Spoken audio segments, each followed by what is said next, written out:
Diorio's Frozen Dough Products presents East Utica Now and Then. Well, last week we were down at Elizabeth Street at the Utica City Library. Today we're up here at what's called the Utica Public Library. And if you look up at the sign in the library, it says Utica Public Library, and it doesn't say Carnegie Library.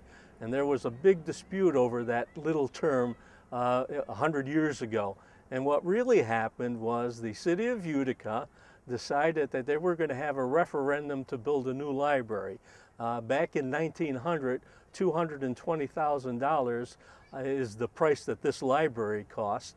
Was quite a significant amount of money. But nevertheless, the citizens of the city of Utica felt they needed a library, and they passed that referendum, only to find out later that cities like Schenectady and Syracuse had their libraries built by Andrew Carnegie. And Andrew Carnegie came with no money for Utica, New York, even when they asked him for the money. He said, no, you've already approved the money for it, you evidently have it, and so I'm not going to build a library for Utica, New York. And there was a lot of controversy about that, and a lot of awful cartoons and articles regarding Andrew Carnegie because of that. But nevertheless, when this library opened in 1904, and this was originally the site of the Charles Hutchinson home, it was acquired by Thomas R. Proctor and given to the city of Utica for this library.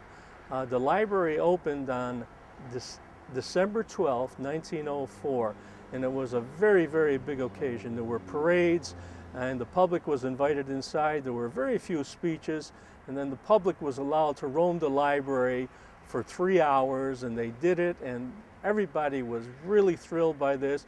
And the conversation that went around during that opening was, thank God it's not a Carnegie Library and it's the Utica Public Library.